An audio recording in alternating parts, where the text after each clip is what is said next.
నేను ముఖ్యమంత్రిగా ఉండి 2019లో వివేకానంద రెడ్డి మర్డర్ జరిగింది. తెల్లవారితో వాట్సాప్ మెసేజ్ ఏమని, వివేకానంద రెడ్డి గుండెపోటుతో చనిపోయాడు. ఎలక్షన్ సీజన్, నేను కూడా గుండెపోటు అనుకున్నాను. జనరల్గా నాకు ఎప్పుడు ఏ ఆలోచన వచ్చినా, ఏ మెసేజ్ వచ్చినా మళ్ళీ నేను స్టడీ చేస్తూ ఉంటాను.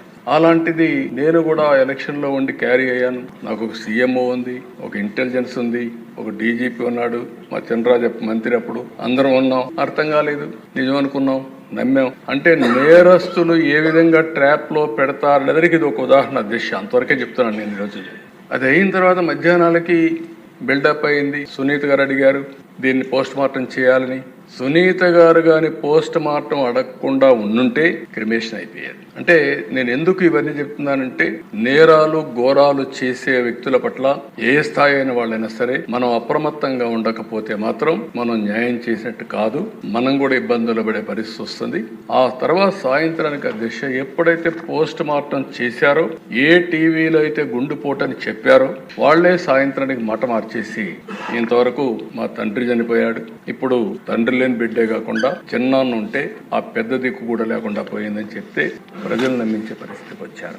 రెండో రోజు అధ్యక్ష నా చేతిలో కత్తి పెట్టి నారాసుర రక్త చరిత్రను వేసే పరిస్థితికి వచ్చారు. బాధ కదా దేశ, ఆవేదన కలగదా?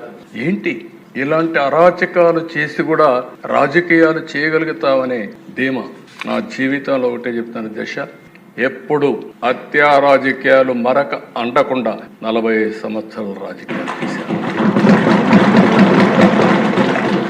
ఎవరైనా హత్యా రాజకీయాలు చేసిన ప్రజాక్షేత్రంలో పోరాడి అలాంటి వ్యక్తుల్ని శాశ్వతంగా రాజకీయాలు లేకుండా చేశాను తప్ప, శిక్షలు బయటకు చేశాను తప్ప, నేను ఎలాంటి పరిస్థితులు కూడా అలాంటి దీనికి దోహదం చేయలేదు. నేను ఎప్పుడూ చెప్పేవాడిని, ఒక హత్య చేయడం అనేది చాలా ప్రమాదం. పోస్ట్ మార్టానికి కారకులైన వ్యక్తులు మీకు కూడా పోస్ట్ మార్టం జరుగుతుంది, జాగ్రత్తగా ఉండమని హెచ్చరించాను. ఈ రోజు ఈ హౌస్ లో కూడా ఎమ్మెల్యేస్కి అందరికీ చెప్తున్నాను, మీ నియోజకవర్గాల్లో లా అండ్ ఆర్డర్ కంట్రోల్ చేయడం మీ బాధ్యత.